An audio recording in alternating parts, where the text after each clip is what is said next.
বিমূর্ত কিং কর্তব্য বিমূঢ় হাজারো জনতা, চোখে মুখে অবিশ্বাস, রাষ্ট্রের অন্যতম গুরুত্বপূর্ণ স্থান পুড়ে ছাই, রাষ্ট্র পরিচালকদের কপালে চিন্তার ভাঁজ। সচিবালয়ের ৭ নম্বর বিল্ডিং, ৭ তলায় স্থানীয় সরকার, পল্লী উন্নয়ন ও সমবায় মন্ত্রণালয় পুড়ে আঙ্গার।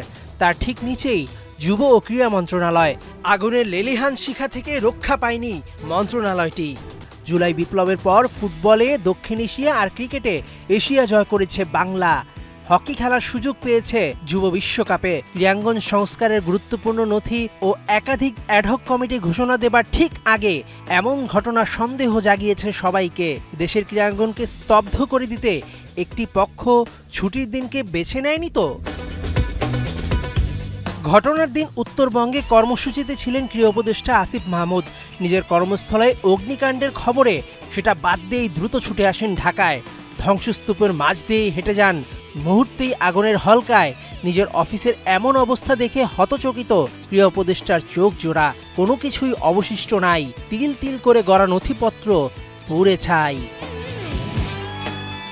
নতুন বাংলাদেশ গড়ার প্রাক্কালে এই ধাক্কায় ক্ষোভ ধরে রাখতে পারেননি আসিফ মাহমুদ। সামাজিক যোগাযোগ মাধ্যমে দেন স্ট্যাটাস।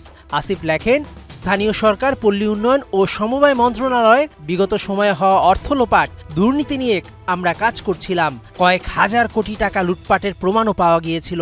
আগুনে কি পরিমাণ ক্ষয়ক্ষতি হয়েছে এখনো জানা যায়নি। আমাদেরকে ব্যর্থ করার এই ষড়যন্ত্রে যে বা যারাই জড়িত থাকবে তাদের বিন্দু মাত্র ছাড় দেওয়া হবে না।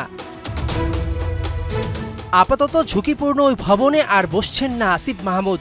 নতুন অফিস কোথায় হবে সেটা শিগগিরই জানা যাবে।